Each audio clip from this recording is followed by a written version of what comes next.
What's up, Lorcana nerds?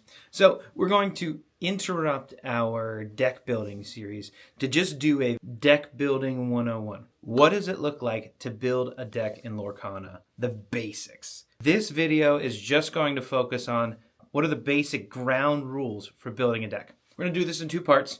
We're going to talk about what does Disney Lorcana say in their comprehensive rule set, and then what are the basics that we've found or we've been taught through playing at our local gaming shop. Let's jump in and get it started. I feel like this is going to be a really weird version of Sesame Street because everything seems to be numbered theme. This rule is brought to you by the number 60. One quick note. We're going to focus on the main rules for building a deck. So core constructed, infinity play.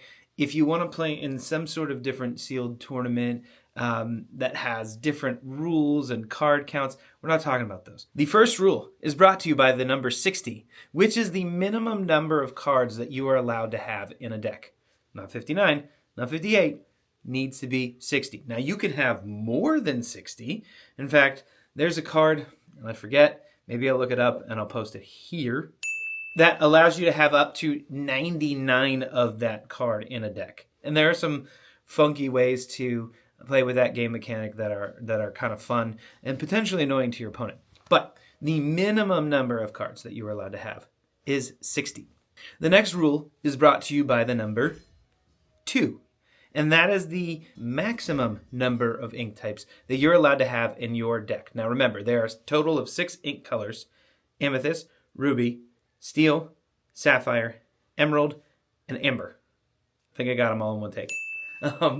You could pick 2 of those. The next Lorcana rule is brought to you by the number 4, which is the limit of copies that you're allowed to have in your deck of a card. Now, I should be very clear here. That's the card with sort of the subtitle naming. So you can have 4 Steel Robin Hoods and 4 Emerald Robin Hoods, and then that will be your base foundation for evolving your 2 Legendary Robin Hoods. Hint, that's a spoiler alert for my Emerald Steel deck. And that's legal. You have 8 copies of Robin Hood, but they're different Robins, which allow you to play and shift into your Legendary. Now, that also applies if that card happens to be a promo. So if you have a normal Strength of the Raging Fire and a promo Strength of the Raging Fire, no, that is the same card, or the same type of card, the same exact titling of the card. Or even the Steel Robin Hood. You can have 3 regular and the 1 epic, but you can't have a 5th copy with a 2nd epic. That would be 5 total copies of that specific card. Nope, no go.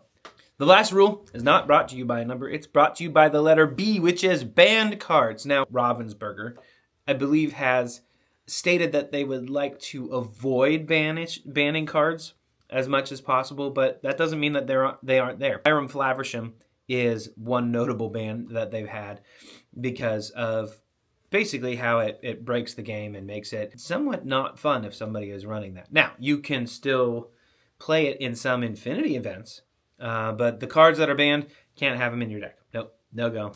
You're done. Now that we're done with the official Lorcana rules for deck building, it comes down to the unofficial guidelines of building a deck. So I know I mentioned earlier that legally you can play with a deck more than 60 cards. Largely speaking, though, you want to stick with your 60 card limit. I've seen and read where 61, 62 cards, people have gotten their Poindexter on and done the statistical analysis with it and suggest that statistically speaking, you don't miss the cards that you want, right? Like a Tipo or a Sail and a Sapphire Ramp at a markedly higher probability if you put a 61st or a 62nd card. However, generally speaking, the less cards you have in your deck, the more chances you have of hitting the cards that you've intentionally put in there. So you want to try to stay closer to 60. Even in the times I've tried 61 and 62 card decks, it doesn't really make a difference. So stick to 60. The next tip, brought to you by the number 15, is uninkable cards. You, generally speaking, at least in the advice given to us, and then how we've kind of seen it played out in our gameplay, generally you want to keep to about 15 uninkable cards. And the reason why you want to do this is, well, they're uninkable. You can't put them in your inkwell. And so when you're first starting out, or frankly at some points in the game where you want to get to your 7th or your 8th ink to really pull out those big cards, your hand stalls out because you're sitting there with 3 to 5 uninkable cards. Maybe you can't even play them. Maybe you don't want to play them. You can't hold it back anymore, but there's no damage on the board. Why would I sing that song?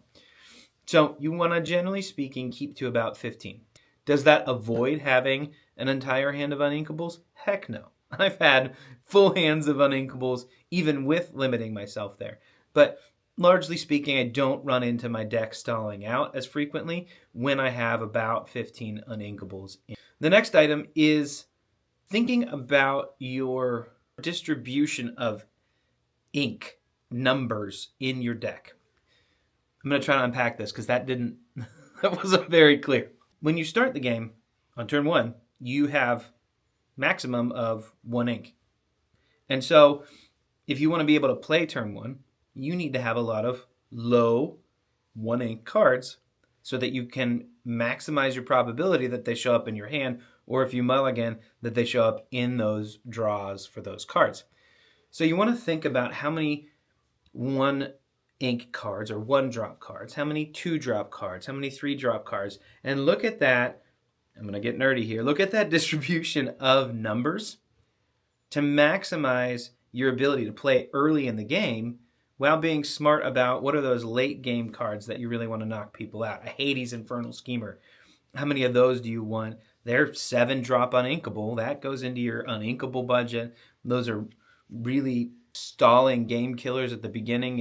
Think about that distribution and that build of cards as you're playing through the game and how many of those low cards you have. Card draw. You don't want to stall out and end up top decking a bunch of times. So think about the colors you're playing and how you're going to end up feeding your hand throughout the game so that you don't end up top decking over and over and over. Thanks guys for tuning in to our Deck Building 101 video. We'll put more videos up on the specific decks that we've built, talk about some of these highlighted areas, why we picked cards, how we're ramping, what's our card draw engine, what are the cool combos that we're trying to pull out in future videos. But hopefully this was helpful to get you started. Thanks, Lorcanards. We'll catch you later.